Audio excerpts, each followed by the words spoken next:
बहुत समय पहले की बात है। एक दूर दराज के जंगल में एक हंस और एक कोयल रहते थे।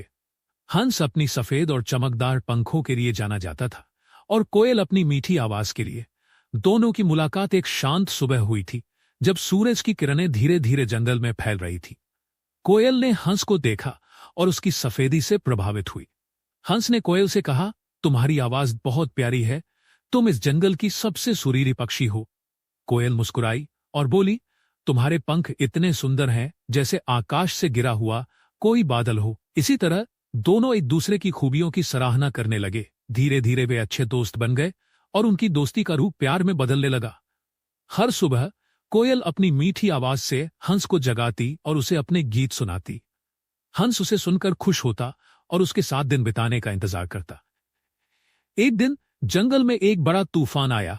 तेज हवाएं चलने लगी और बारिश ने सब कुछ घेर लिया। कोयल डर गई और सोचने लगी कि अब क्या होगा।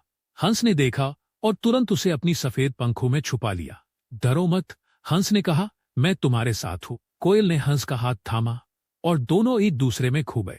तूफान के बाद जब मौसम शांत हुआ, कोयल ने हंस से कहा, तुमने मुझे अपनी सुरक्षा दी, तुमने मेरे डर को दूर किया। अब मुझे यह एहसास हुआ कि तुम्हारा प्यार सचमुच अनमोल है। हंस मुस्कुराया और बोला, प्यार का मतलब सिर्फ शब्द नहीं होते, बल्कि एक दूसरे के साथ खड़ा रहना होता है, चाहे जो भी परिस्थिति हो।